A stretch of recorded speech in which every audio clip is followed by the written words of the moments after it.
नमस्कार, सत्यदर्शन न्यूज मध्ये आपले स्वागत आहे। मी पायल शहा। एक नजर टाकूया आजच्या ठळक घडामोडीवर।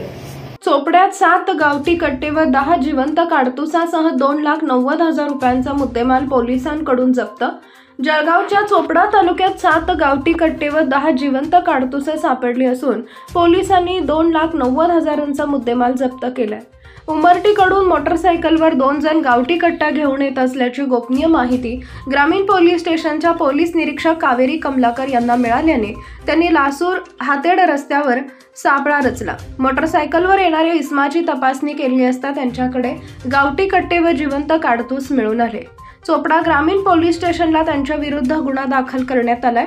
7 गावठी कट्टा जिवंत काडतुससह मोटरसायकल असा 2,90,000 रुपयांचा मुद्देमाल जप्त करण्यात आलाय अशी माहिती पोलीस उपविभागीय अधिकारी अण्णासाहेब घोलप यांनी दिली आहे। त्याच्यामध्ये 7 पिस्टल गावठी कट्टे आणि 10 जिवंत काडतूस राऊंड हे त्यांच्याकडे मिळालेले आहे। त्यांनी त्या दोघांवर गुन्हा दाखल केलेला आहे। त्यांची पोलीस कस्टडी घेतलेली आहे। सध्या ते पोलीस कस्टडीत आहेत। 4 दिवसाची पोलीस कस्टडी आहे। ही जी मुलं आहेत, एकाचं नाव आहे सागर रणसौर, धायरी फाटा पुणे, आणि दुसरा आहे मनोज खांडेकर, हा कराड शहर सातारा जिल्ह्यातील राहणारा आहे। ही 2 मुलं आहेत।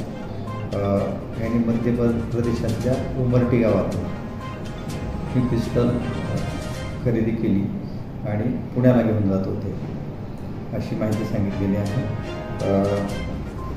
सध्या त्या आरोपीकडं म्हणजे कुणासाठी घेऊन जात होते, नेमकं उमरटीतून कुणाकडून खरेदी केले याच्याबद्दल आम्ही अजून तपास पुढे चालू आहे। जे ह्याच्यामध्ये रॅकेट उघडकीला येईल त्या सर्वांना अटक करणे।